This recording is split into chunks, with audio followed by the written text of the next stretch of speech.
लवकुश और श्रीराम की परीक्षा का पूर्ण वर्णन रामायण का उत्तरकांड एक अत्यंत भावुक और शिक्षाप्रद प्रसंग प्रस्तुत करता है।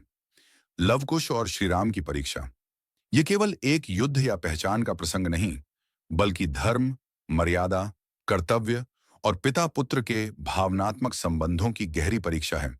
वनवास के पश्चात माता सीता ने महर्षि वाल्मीकि के आश्रम में आश्रय लिया। वहीं उन्होंने दो तेजस्वी पुत्रों लव और कुश को जन्म दिया।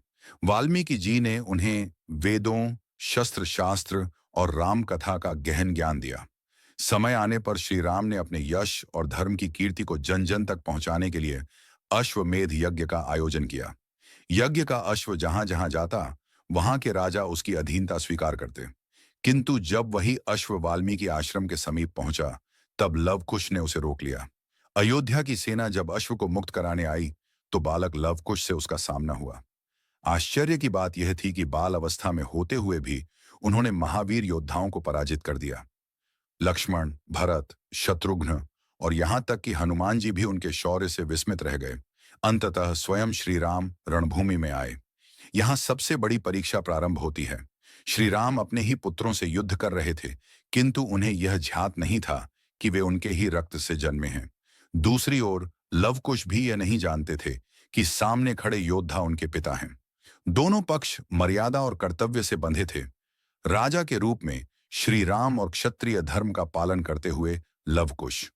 जब युद्ध अपने चरम पर पहुंचा, तब महर्षि वाल्मीकि प्रकट हुए और सच्चाई उजागर हुई। यह सुनकर श्री राम स्तब्ध रह गए। उनके लिए यह क्षण अत्यंत पीड़ादायक था। जिसे उन्होंने धर्म के लिए त्यागा, उसी सीता के पुत्र आज उनके सामने खड़े थे।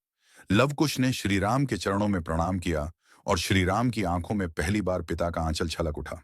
यह प्रसंग सिखाता है कि धर्म का मार्ग सरल नहीं होता। श्री राम की परीक्षा केवल युद्ध की नहीं, बल्कि भावनाओं पर नियंत्रण और कर्तव्य पालन की थी। लवकुश की परीक्षा भी केवल शौर्य की नहीं, बल्कि सत्य और मर्यादा की थी। यह कथा हमें बताती है कि सच्चा धर्म वही है जो त्याग, संयम और सत्य पर आधारित हो।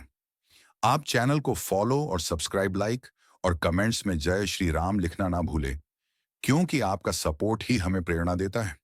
आपका देखने और सुनने के लिए धन्यवाद है।